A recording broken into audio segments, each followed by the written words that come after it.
Tahimik na tinitigan muna ng tindero si Jong Hayek bago ito biglang kumilos.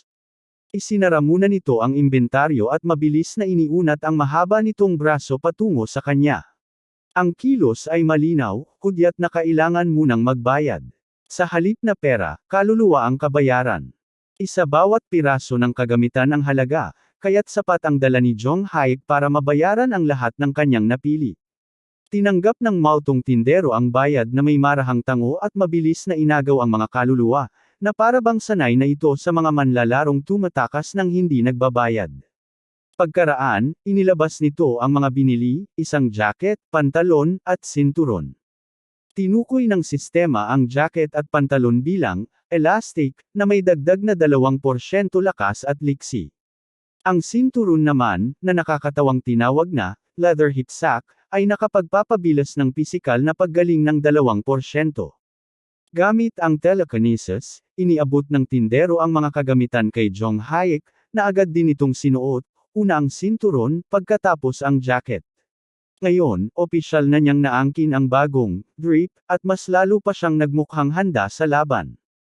Bilang dagdag, binigyan pa siya ng tindero ng libreng pagkain at inumin, nilutong karne at tubig, isang uri ng after-sales service. Kahit pa nakamamatay ang larong ito, tila mahalaga pa rin ang serbisyong para sa customer. Sa ilalim ng marahang yuko ng tindero, umalis si Jong Hayek. Sa unay nagduda siya sa ibinigay na karne, hindi tiyak kung anong uri iyon.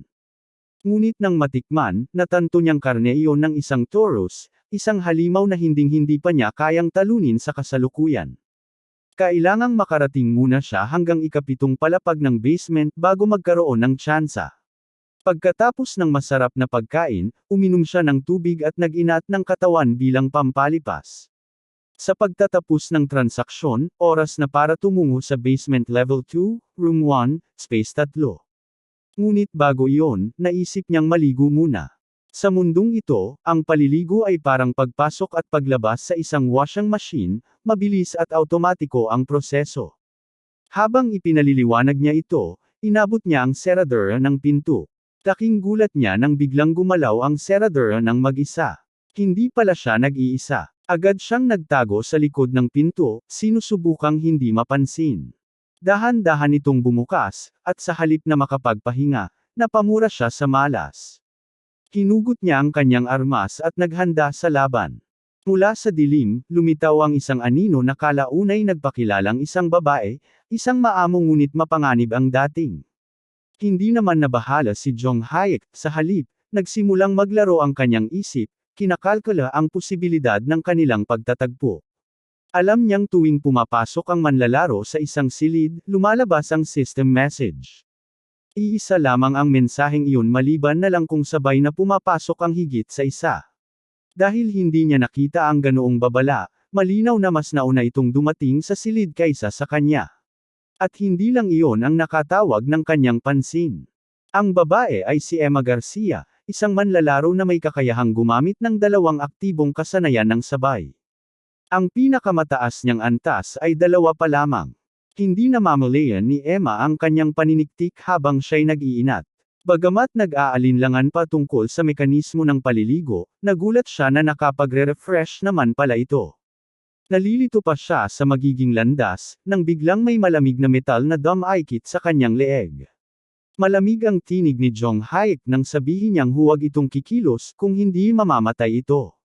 Inutusan din niya ang babae na itaas ang mga kamay, at kung magtatangkang gumawa ng ingay o lumaban, agad niya itong babasagin ang ulo o bubutasan ang leeg. Medyo nabigla si Emma sa bilis ng pangyayari at nakikiusap na maaaring pag-usapan nila iyon.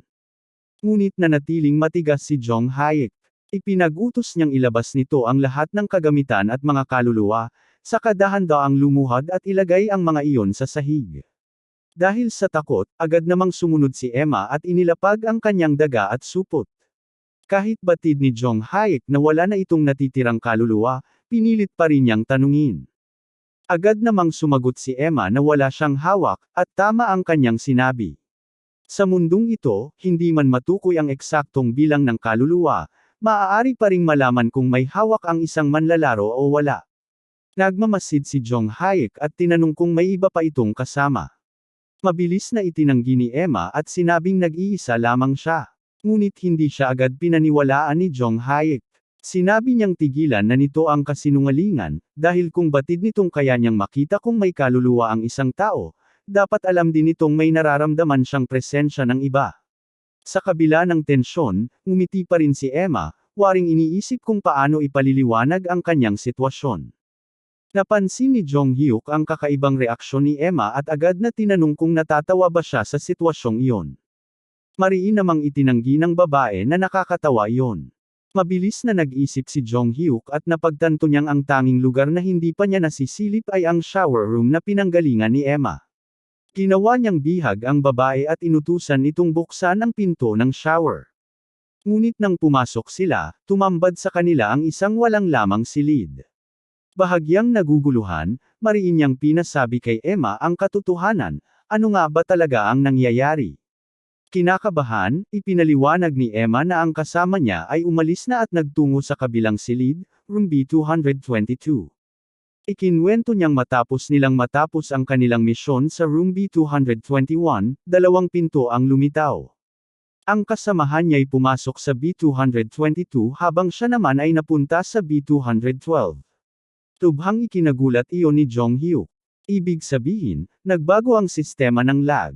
Sa normal na takbo ng laro, kung pumasok siya mula sa room B211 at si Emma naman mula sa B221, hindi sila dapat nagtagpo. Tanging sa pagbaba lamang sa susunod na basement floor maaari silang magkasalubong. Ngunit ngayon kahit magkaibang silid ang pinasukan, nakatawid si Emma mula sa B221 patungo sa kanyang silid na B212, isang bagay na imposible base sa kanyang mga nakaraang regresyon. Mariing itinutok ni Jong Hyuk ang kanyang pikong sandata sa ulo ni Emma at tinanong kung sigurado ito sa kanyang sinasabi. Agad namang tumango si Emma at mariing kinumpirma. Kahit nakapagtataka ang pagbabago, napangiti si Jong Hyuk dahil ito'y pabor sa kanya. Dati, isang silid lamang ang maaaring piliin sa bawat palapag, pero ngayon ay may kalayaan siyang pumili ng iba't ibang silid basta't maaalala niya kung saan naroon ang magagandang gantimpala. Pagbalik sa usapan, tinanong niya si Emma kung bakit hindi na lang siya sumama sa kasama niya. Nanginginig at halatang natatakot, ipinaliwanag ng babae na pervert ang lalaking iyon kaya't agad siyang lumipat sa ibang pinto nang magkaroon ng pagkakataon. Habang seryosong nag-iisip, sinuri ni Jong Hyuk kung makabubuting patayin siya o hindi. Kung papatayin man niya ito ngayon, isang kaluluwa lang ang kanyang makukuha, na sa totoo'y hindi sulit. Bukod pa roon, si Emma ay bihira ring makatagpo sa ikalawang basement floor, matalino, may diskarte sa survival game, at higit sa lahat, may kakayahang gumamit ng dalawang kasanayan ng sabay. Habang nakalubog sa kanyang mapanganib na pag-iisip, nagtanong bigla si Emma kung balak ba talaga niya itong patayin. Sinabi niyang ayaw niyang makipaglaban at nakikiusap na wala siyang intensyon na manakit. Dagdag pa niya, kahit hindi iyon sapat na dahilan para paligtasin siya, dapat malaman ni Jong Hyuk na siya'y matalino, atletiko, kaakit-akit, at oo, sexy. Napailing si Jong Hyuk sa nakakahiya at pabirong pahayag nito, at malamig na inutusan siyang manahimik. Sa mahinahong tinig, sinabi niyang makikipaglakbay na lamang sila ng magkasama.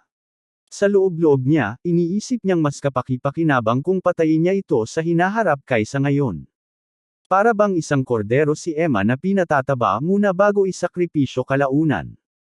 Hindi batid ni Emma ang malupit na plano, kaya't nagpaalam siyang lilingan upang pulutin ang kanyang kagamitan. Nagpaunlak naman si Jong Hyuk, at gaya ng isang tipikal na babaeng may pagka-flirty, namula pa siya sa itsura ng binata. Inakala niyang isa itong matandang lalaki dahil sa boses nito, ngunit ang totoo, isa pala itong matikas at maayos ang bihis na mandirigma. Ang tanging hindi niya nagustuhan ay ang malamig na mga mata na tila nagtataglay ng kadiliman. Bahagyang nabigla si Jong Hyuk sa papuri at tinanong kung kaya ba niyang magsabi ng ganoon gayong bihag lang ito kanina. Magaan namang sagot ni Emma na isa siyang positibong tao, at lahat ng iyon ay nakaraan na. Idinagdag pa niyang pumayag na rin si Jong Hyuk na maglakbay sila ng magkasama, kaya't wala nang dahilan para magbago pa ang isip nito. Sa anyo ng isang paikot-ikot na paghingi ng tawad, Ipinaliwanag ni Jong Hyuk na ang kanyang naging asal ay isang paraan lamang para ipagtanggol ang sarili. Sa isang larong puno ng panganib, mas mabuting pumatay kaysa ikaw ang mapatay. Naramdaman ni Emma ang nakatagong sinseridad sa mga salita nito at gumaan ang loob. Aniya, hindi na niya itinuturing si Jong Hyuk bilang masamang tao o isang manyak. Napaisip si Jong Hyuk na marahil hindi pa talaga kailanman naranasan ni Emma na pumatay o masaksihan ang mismong kamatayan sa harap ng kanyang mga mata.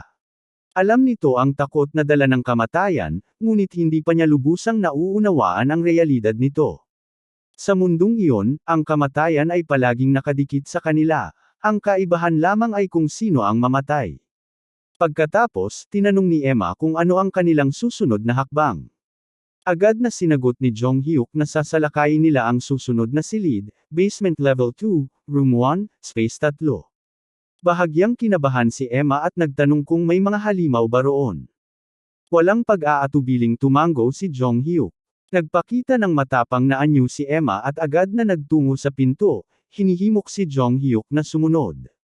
Ngunit kaagad ding gumuho ang kanyang kumpiyansa at natigilan siya sa harap ng pinto. Humarap siya kay Jong Hyuk at nakiusap na siya na lamang ang maunang pumasok.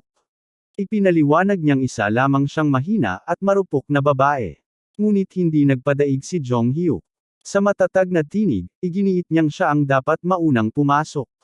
Naniniwala raw siya sa prinsipyo ng ladies first. At higit sa lahat, ipinakita niyang isa siyang seryosong lalaki na may paninindigan, at isang tapat na kasapi ng samahan ng mga naniniwala na ang pagiging birhen ay cool. Sa mapanuyang tinig, tinukso ni Emma si Jong Hyuk at sinabing mali ang kanyang natutunang asal. Aniya, mas mabuti pang pag-aralan niya muli ang tungkol sa kagandahang asal. Pagkasabi nito, agad niyang binuksan ang pinto. Sa likod nito ay bumungad ang isang madilim at nakakatakot na pasilyo. Ngunit hindi nakalimot si Jong Hyuk sa kanyang prinsipyo. Kaagad niyang itinulak si Emma papasok, nagpapaalala na ang isang babae ang laging mauuna, kahit pa sa isang nakapanghihilakbot na silid.